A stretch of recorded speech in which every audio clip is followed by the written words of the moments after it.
Hello guys. Good morning. So, today sa pagising natin, naligo na tayo. And then, caring-kiri lang yung mga red patches na nag-create sa katawan natin. Siguro sa mga kunti lang na kinakain natin. Pero, ako guys, kumakain ako. Inaano ko yung pagkain ko, parang nilalaban ko yung pagkain ko. Pag sa tingin ko na parang hindi naman siya maalat at okay, tumitikim ako ng mga pagkain, kahit anong mga pagkain pa kunti-kunti. Maliban lang sa chicken kag cheese, talagang umiingat ako sa egg. Pero the rest, basta hindi lang maalat, kumakain ako.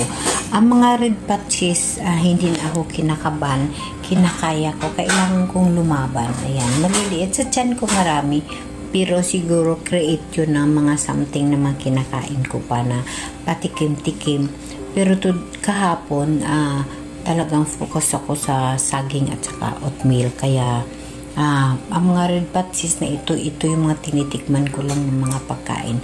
So, ganun guys, kailangan ng laban lang. Hindi tayo magpatalo. So, noong una nang nalaman ko na mayroon akong immune system, nininervyos ako sa mga kinakain ko. Ngayon, lumalaban ako. Malapit na isang buwan, lumalaban ako. So, pag mag-red patches man ako, dahil siguro na may hindi maganda ako nakain o kaya maalat. Kasi hindi pwede sa akin yung regular test na tinatawag sa pagkain. Kailangan sa akin is matabang. So, yun ang ginagawa ko, lumalaban ako. Pag alam ko na regular test, hindi na, dimdim maganon, tapos tinuthrow up ko, hindi ko nilulunok kumbaga.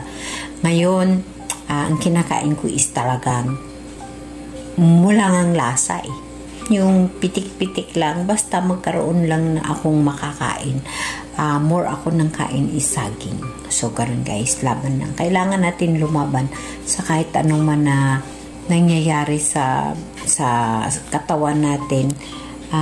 Hindi na ako kinakabahan. Yun lang ang sinasabi ko sa iyo. Yun ang sinasabi guys na kung kaya ko nung ako'y nagkaroon ng diabetes, nagkaroon ako ng stroke. As in a stroke ako, nagkaroon ng blood clot, 6 month almost na hindi ako makalakad pag wala akong baston.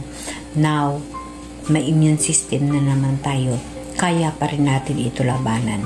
Laban lang. Huwag tayo magpapatalo. Laban lang guys.